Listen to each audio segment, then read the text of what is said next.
quand on dit 10 milliards, c'est la conséquence immédiate. Le fait est que certains secteurs ne se relèveront pas cette fois-ci.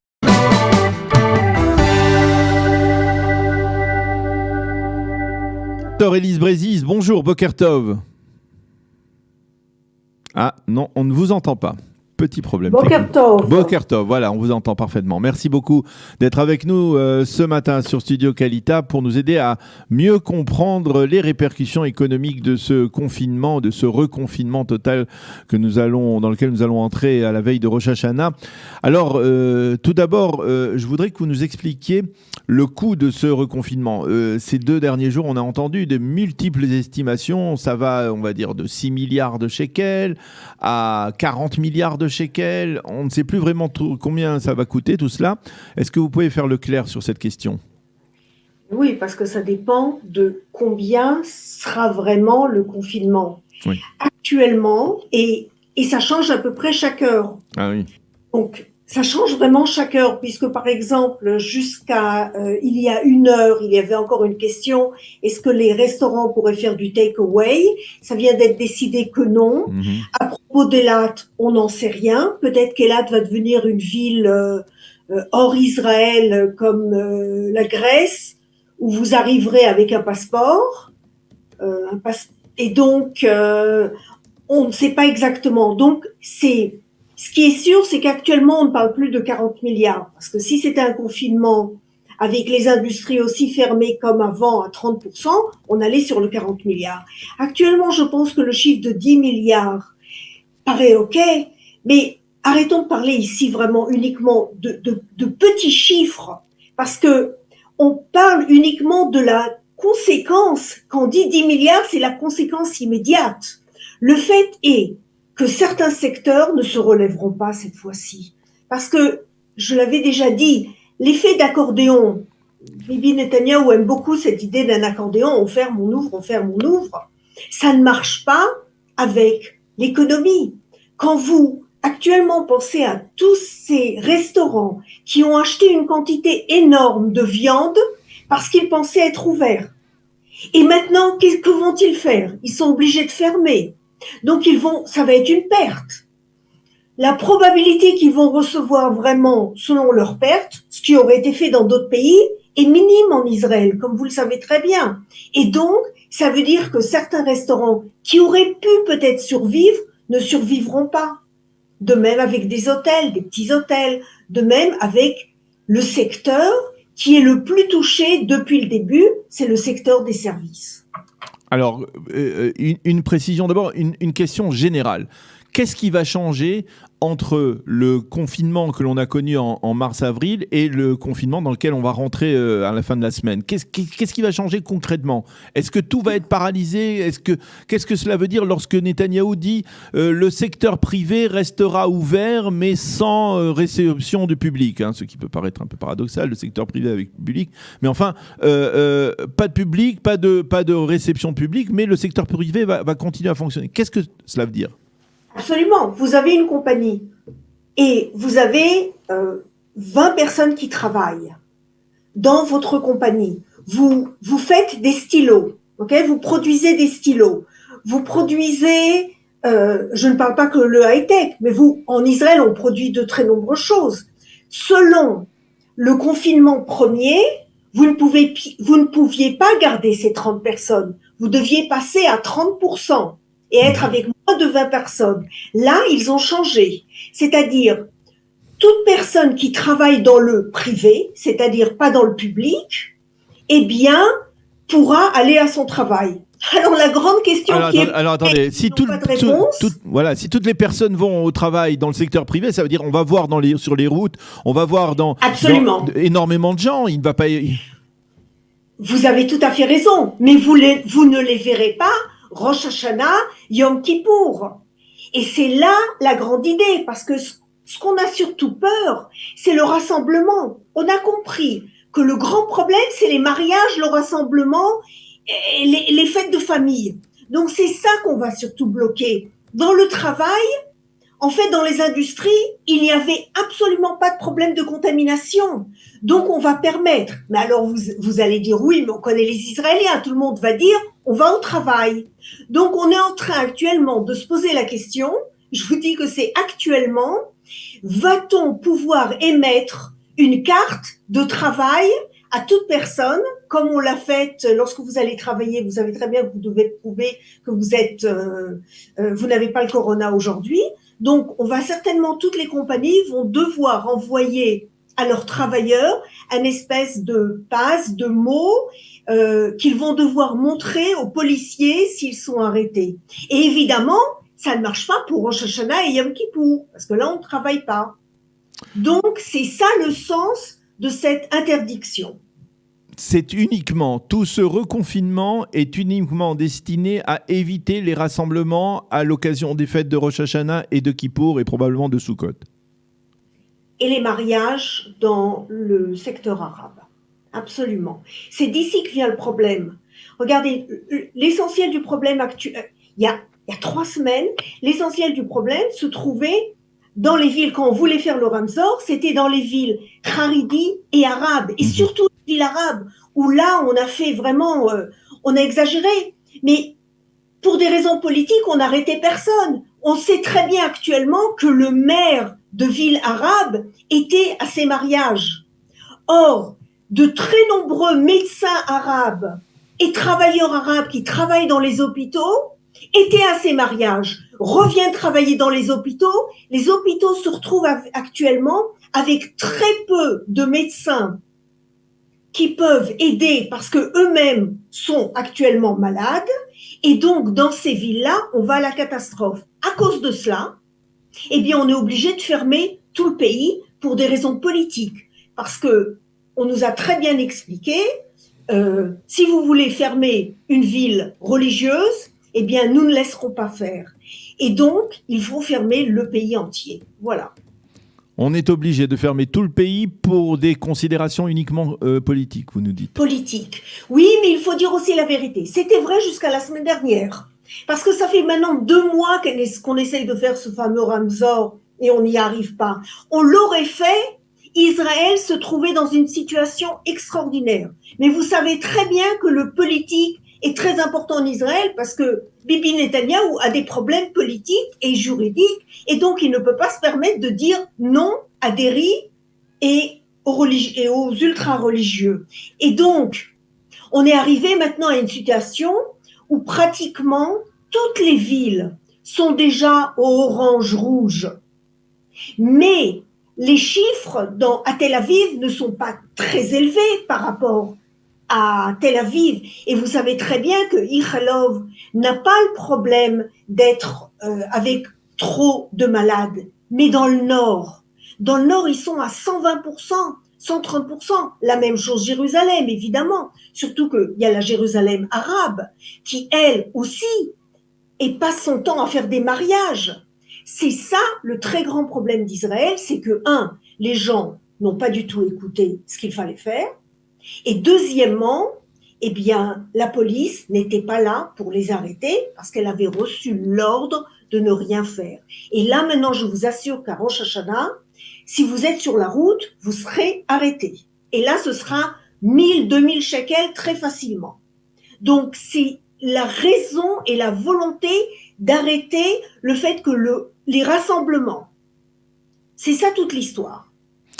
Alors, je voudrais vous poser une autre question parce que en arrivant ici sur la route, j'ai entendu lors des informations une information qui peut paraître étonnante. Jusqu'à il y a on va dire quelques semaines ou quelques jours, on pensait que le taux de chômage en Israël était resté très élevé dans la mesure où effectivement il y a de nombreux Israéliens qui sont restés en congé sans solde puisqu'ils n'ont pas besoin obligatoirement de travailler puisqu'ils reçoivent ces allocations chômage jusqu'au mois de juin prochain. Dans l'absolu, ils n'étaient pas pressés de retourner au travail. Et là, d'un coup, on a le sentiment, selon les données de l'Office national des statistiques israélien, que le taux de chômage en Israël est passé en deçà des 10%. Je me souviens que vous nous aviez dit lors d'une de vos interventions que si on arrivait à un taux de chômage de 12% à l'issue de la crise, ça serait bien. Est-ce que là, on est déjà passé en dessous des 10%? Pas du tout. Pas du tout. Vous Alors, avez 4 différentes données. Vous avez 4 différentes données. Vous avez une officielle qui, au moment où, selon toutes les données des observations, se trouvait à 20%, elle donnait du 12%. Ce sont les données, justement, du CBS, comme vous l'avez dit, qui, elles, sont très spécifiques et répondent à des questions très spécifiques. Puis, vous avez même, eux, ont une autre donnée qui actuellement est à 12%. Vous avez un autre centre qui vous donne actuellement 14% et un autre centre qui vous donne actuellement 16 à 18%. Mais l'énorme problème que nous allons nous retrouver très rapidement, c'est que cette donnée du moins de 10%, la donnée officielle, est celle qui va être importante pour va-t-on continuer à recevoir de l'argent. oui. Parce que la loi a voté au début de l'épidémie stipule que si eh bien, le taux de chômage passe en deçà des 10%, eh bien, les allocations vont être réduites. Donc, on se retrouve dans un énorme problème. Va-t-on Mais changer alors, mais je ne comprends pas. Quelle est la donnée officielle? Il y a aujourd'hui un taux de chômage de 9%, un taux de 12%, de 15%. C'est quoi tout ça? Mais parce que c'est une question de définition. Qu'est-ce que vous définissez comme une personne étant au chômage? Si pour vous, une personne étant au chômage est une personne qui aurait voulu travailler mais ne travaille pas, eh bien, ce n'est pas ce 9%. Le 9%, c'est une définition extrêmement stricte. C'est que vous n'avez vraiment pas du tout travaillé, vous n'êtes pas même au khalat, vous n'êtes pas... Il y a une définition très spécifique. Et en plus, tous les gens... Ça n'inclut pas les gens qui sont en khalat. Certains, oui, certains, ça dépend des secteurs. Et puis en plus, ça ne touche pas du tout les indépendants. Un indépendant qui cherche, un indépendant qui est en train qui ne travaille pas et qui est en train de se poser la question comment il va rouvrir son restaurant, eh bien, ne rentre pas dans ces données.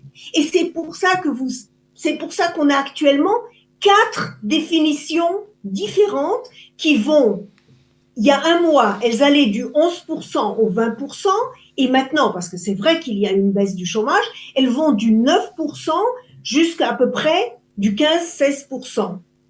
Et donc, vous pouvez vous poser la question, qu'est-ce que je fais avec toutes ces données? Eh bien, c'est une très bonne question, et je vous annonce qu'effectivement, certains ministres ont dit, on ne s'y retrouve plus. Alors, je voudrais revenir à l'intervention de Benjamin Netanyahou il y a 2 jours, avant de partir à Washington, dans laquelle, en fait, il a présenté la crise comme si finalement c'était un petit accident ou un petit problème où finalement, eh bien, en fait, Israël était premier dans tout, premier à avoir instauré le confinement au début, premier à être sorti du confinement, et que à chaque fois que les mesures avaient été prises, eh bien, elles avaient été bénéfiques sur le plan sanitaire que sur le plan économique. Et la preuve, a dit Netanyahou, c'est que la compression, on va dire, du PIB n'a été que de 7,8%, ou on va dire 8% pour schématiser, et qu'on est en tête des pays, c'est-à-dire on est ceux qui avons été le moins affectés parmi les plus grands, les nations occidentales. C'est vrai, c'est une présentation exacte. Oui, voilà. Si vous regardez vraiment toutes les données, d'ailleurs cette fois-ci il a présenté qu'on était tout au départ, mais il y a une semaine, il avait bien présenté qu'on était à peu près au milieu. C'est vrai que la situation du PIB a baissé moins qu'en France et qu'aux États-Unis. Et que dans certains pays, grands pays européens. Mais si vous regardez... Pourquoi ? Pourquoi ? Parce que très simple, parce que nous avons fait un confinement très court. Et oui. Nous avons rouvert, mais très vite. On en avait déjà discuté. Comme nous ne voulons pas dépenser trop d'argent, si vous vous permettez, comme en France, comme dans certains pays, de dire on va payer à tout le monde, ne vous inquiétez pas. Et vous savez très bien qu'en France, les gens ne s'inquiètent pas trop parce qu'ils reçoivent. Donc, accepter le confinement pendant plus longtemps, les gens l'acceptent. Mais en Israël, où on a peur d'avoir un grand problème de budget et d'avoir un déficit trop énorme dans le budget, parce qu'on a peur en Israël, parce qu'on est quand même un petit pays, et puis quand même avec des ennemis autour de nous, et donc on ne peut pas se permettre d'avoir un trop grand déficit, parce qu'à ce moment-là, un trop grand déficit, ça voudrait dire aussi que les taux d'intérêt vont augmenter sur la dette. Eh bien, nous avons décidé de rouvrir parce que nos indépendants ne recevaient pas vraiment beaucoup du gouvernement. Et donc, nous avons rouvert très vite. Et comme nous avons rouvert très vite, eh bien, la baisse du PIB n'est pas aussi énorme que dans d'autres pays. Donc c'est trompeur en fait. Ce n'est pas une donnée particulièrement encourageante. Ça ne va pas rassurer les indépendants en particulier.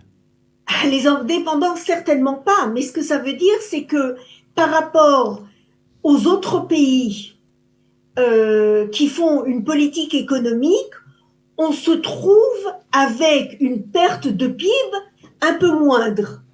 Mais on vient d'avoir cette semaine des données très intéressantes d'un centre de recherche en Angleterre qui montre que ce n'est pas du tout la taille de la politique qui est importante, mais c'est à quel moment vous êtes rentré et vous avez aidé. Et plus ou moins l'exemple qu'il donne, c'est que lorsque vous avez un problème d'inondation et de fleuve, si vous mettez du sable, même si vous n'en mettez pas beaucoup autour du fleuve, mais avant que le fleuve ne monte, eh bien, vous êtes peut-être capable d'arrêter l'inondation. Mais si, quand il y a déjà l'inondation, vous commencez à jeter beaucoup de sable, ça ne sert à rien. Et c'est ça le problème de la politique. Et là, de ce point de vue, Israël a raté le coche. On a aidé les gens beaucoup trop tard. Alors, justement, sur cette question importante, je voudrais savoir, est-ce qu'on peut profiter, par exemple, de ce reconfinement, total ou partiel, pour redéfinir, parce que je lisais de l'avis des experts, et dites-moi si vous partagez cet avis, par exemple, l'approche des Allemands, qui a été d'aider, on va dire, les sociétés plutôt que de financer, on va dire, des congés sans solde, s'est avéré être une véritable réussite, et que l'Allemagne aujourd'hui, on peut dire, elle est au niveau économique remise à flot presque par rapport à la crise. Est-ce que il y a pas un moyen de bifurquer à ce niveau-là et de conseiller à Netanyahou, enfin si on peut lui conseiller quelque chose, d'utiliser ce modèle qui a apparemment réussi pour essayer de revenir à quelque chose de plus solide au niveau économique? Alors là, vous avez vraiment des très longues discussions et sérieuses. Là, elles ne sont pas du tout politiques au niveau des économistes sur ce fameux khalat, l'argent qu'on donne aux gens qui vont au chômage. La conclusion, c'est que on a très peur en Israël de se servir de la façon dont l'Allemagne l'a fait, parce que nous ne sommes pas dans la même société morale et économique que l'Allemagne. Et la preuve, c'est que si en Allemagne on vous disait ne faites pas de mariage, je suis à peu près certaine qu'il n'y aurait pas de mariage avec plus de 20 personnes. En Israël, on vous dit ne faites pas de mariage, mais vous savez que la police ne viendra pas vous arrêter, eh bien vous faites ce mariage. Et donc, la plupart des économistes sont d'accord que ce n'est pas la manière dont l'Allemagne a décidé de donner l'argent, mais ce qu'il faut, c'est mettre plus de flexibilité, c'est-à-dire permettre aux gens de revenir uniquement pour travailler 50% et ils recevront 50% de l'argent du Bitar Leumi. Et là-dessus, il faut dire que tous ne sont pas exactement d'accord. Dans le ministère des Finances, on n'est pas d'accord là-dessus, mais vous savez, cette question-là ne va pas être très importante parce que nous allons nous retrouver à partir de la semaine prochaine à discuter sur le 9%. Parce que certaines personnes vont vous dire, eh bien, on arrête de donner de l'argent carrément. Et là, on va se retrouver avec un grand problème. Et puis le grand problème, ce sera à nouveau les indépendants qui, eux, sont touchés à partir de vendredi. Et les indépendants, si vous croyez que ils vont recevoir les condoléances du gouvernement. Là, je vous assure que oui, tout le monde va dire il faut les aider, il faut les aider. Mais va-t-on les aider? Leur a-t-on déjà envoyé un chèque? Non, ça prendra beaucoup de temps. Et à nouveau, ils vont se retrouver seuls en face de la situation, à demander de recommencer à travailler très vite. Et Eh bien, c'est le très grand le problème d'Israël. eh bien, professeur Élise Brézy, merci beaucoup pour toutes ces précisions. C'était comme d'habitude toujours très intéressant et instructif de parler avec vous. Merci beaucoup d'avoir été avec nous ce matin. Merci de nous accompagner depuis le début de cette crise et c'est l'occasion de vous souhaiter à vous, Shana Tova, une bonne année et une bonne santé également. Merci d'avoir été avec nous. Shana Tova et Briout pour tout le monde. Merci beaucoup encore.